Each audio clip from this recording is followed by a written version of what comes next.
మా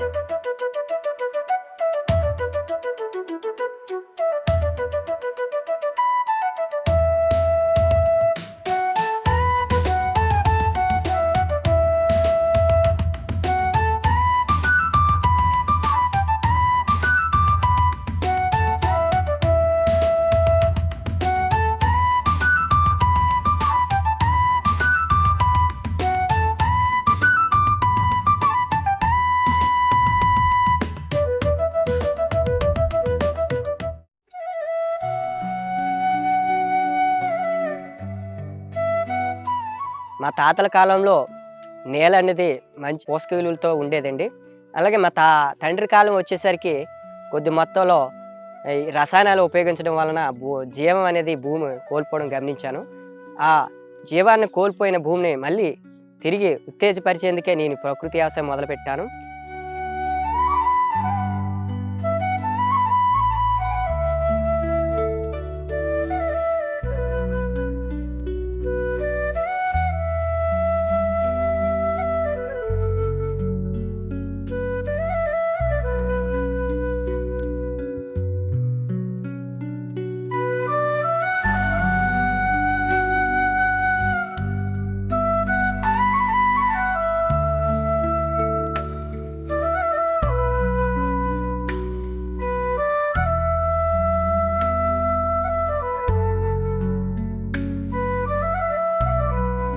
అందరికీ నమస్కారం అండి.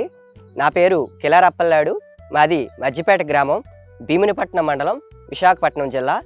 నేను గత 10 సంవత్సరాలుగా వ్యవసాయం చేస్తున్నానండి. అయితే ప్రకృతి వ్యవసాయ విధానాలు అయితే గత 5 సంవత్సరాలుగా చేస్తున్నానండి.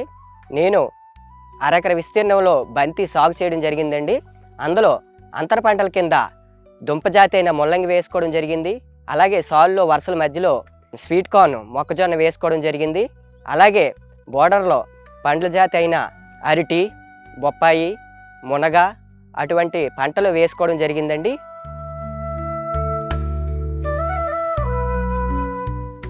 అదేవిధంగా అరెకర విస్తీర్ణం బంతితో పాటుగా మరొక ఎకరాలో ప్రధాన పంట కింద బొప్పాయిని వేసుకోవడం జరిగిందండి.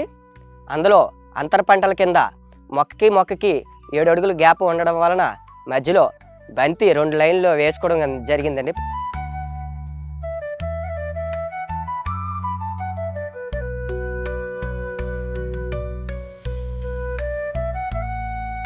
ముఖ్యంగా అరెకర విస్తీర్ణంలో బంతి సాగు చేయడానికి గల కారణాలు ఏమిటంటే, మనకి కార్తీక మాసంలో ఎక్కువగా పువ్వులకి డిమాండ్ అనేది ఉంటుంది.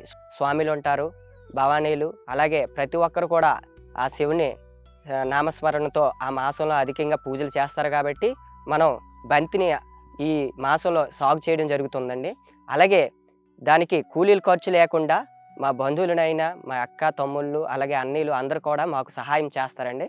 సహాయం చేయడం వలన మాకు ఈ సాగులో ఈ కోతకు కూలీల ఖర్చు అనేది మాకు తక్కువగా ఉందండి. నేను గత 5 సంవత్సరాలుగా ప్రకృతి వ్యవసాయ విధానాలు అవలంబించడం వలన నేల బాగా అభివృద్ధి చెందడం గమనించాను. మట్టి తీసుకుని చూసినట్లయితే అధిక సంఖ్యలో వానపాములు అభివృద్ధి చెందడం గమనించాను. అలాగే వేర్లు ఈ వానలకి చెట్టు ఏమైనా ఒరిగినట్లయితే ఆ నేలకు తాకిన చెట్టు మొత్తం కూడా వేర్లతో నిండి ఉండడం గమనించాను. అంటే నేల ఏ విధంగా అభివృద్ధి చెందుతుందనేది మనం ఇక్కడ గమనించవచ్చు.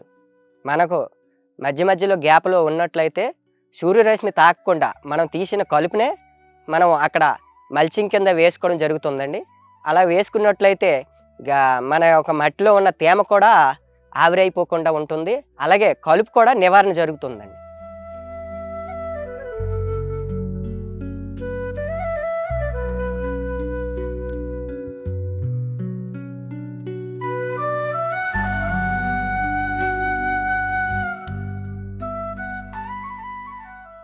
అదేవిధంగా నా వ్యవసాయ క్షేత్రంలో మిత్ర పురుగులని, శత్రు పురుగులను గమనించడం జరిగింది.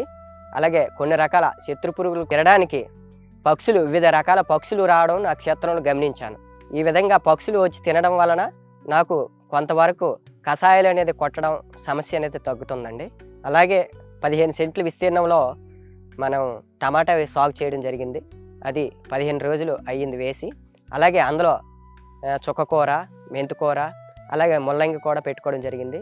మన ఇంటి అవసరాలకు ఉపయోగించుకోవడం జరుగుతుంది. అలాగే మనకి ఇంకా మిగిలినట్టయితే మన ఇరుగు పొరుగు వారికి కూడా ఇచ్చుకోవడం జరుగుతుంది. నాకు ముఖ్యంగా ఈ ఘనజీవామృతం అనేది బాగా ఉపయోగపడుతుందండి. ఈ ఘనజీవామృతం అనేది మా తోటి బంధువుల చేత అలాగే రైతుల సమక్షంలో ఘనజీవామృతం అనేది తయారు చేసుకోవడం జరుగుతుంది. అలాగే అందులో జరిగే మేలును కూడా వాళ్ళకి వివరించి అందులో ఉండే పోషకాలు ఏ విధంగా వేసుకుంటే మొక్కకు అందుతున్నాయో తెలియజేసి వారి సమక్షంలోనే మనం ఘనజీవామృతం అనేది తయారు చేసుకోవడం జరుగుతుంది. అలాగే ఘనజీవామృతం అలాగే ద్రవజీవామృతం మొక్క మొదట్లో వేసుకోవడం వలన, అలాగే పిచికారీ చేయటం వలన మొక్క అనేది బలంగా రావటం, ఆకు అనేది బాగా వెడల్పుగా విస్తీర్ణంలో రావడం గమనించాము. అలాగే ఈ పువ్వు కూడా చాలా అభివృద్ధి చెందడం. నేను వేసి ప్రధాన పంట అయిన బొప్పాయి 3 నెలల సమయం అయ్యింది, అయినా కాయ దశ పింజ దశ రావడం బాగా అభివృద్ధి చెందడం గమనించాను. అదేవిధంగా నాకు 3 ఆవులు ఉన్నాయండి. ఉదయం లేకగానే వాటి కార్యకలాపాలు చూడడం జరుగుతుంది. మార్నింగ్ లేకగానే మనం వాటికి కుడి తెచ్చి నీళ్ళ పెట్టుకోవడం, గడ్డి వేసుకోవడం జరుగుతుంది.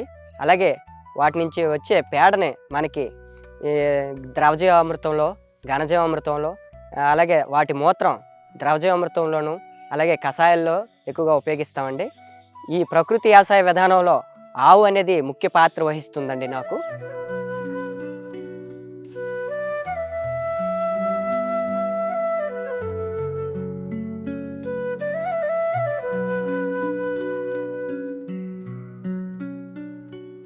అదేవిధంగా మనం చూసుకున్నట్లయితే అరెకర విస్తీర్ణంలో వేసుకున్న బంతి సాగు కావచ్చు, అలాగే బొప్పాయిలు అంతర పంట కింద సాగు చేస్తున్న బంతి కావచ్చు, అవి చాలా పెద్ద సైజులో రావడం గమనించాను. ఈ ఘనజీవామృతం, ద్రవజీవామృతం పిచికారీ చేయటం వలన మొక్క అనేది బలంగా ఆరోగ్యంగా పెరగడం జరిగింది. ఆరోగ్యంగా పెరగడం వలన పువ్వు సైజు అనేది బాగా పెరగడం గమనించాను. అలాగే పువ్వు దిగుబడి కూడా రావడం గమనించాను. మా గత సంవత్సరంతో పోల్చుకుంటే ఈ సంవత్సరం పూత అధిక సంఖ్యలో దిగుబడి రావడం జరిగింది.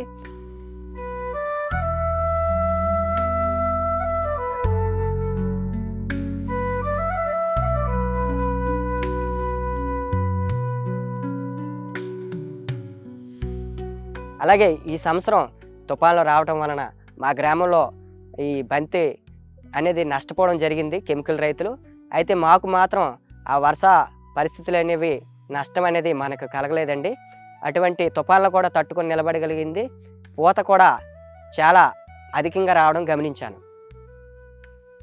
అందరూ కూడా ఈ ప్రకృతి వ్యవసాయ విధానం అవలంబించి ఆచరించి సారవంతమైన నేలను భవిష్యత్ తరాలకు అందిస్తారని, నిర్జీవం అయిపోయిన నేలను సజీవంగా భవిష్యత్ తరాలకు అందిస్తారని మరి కోరుకుంటానండి.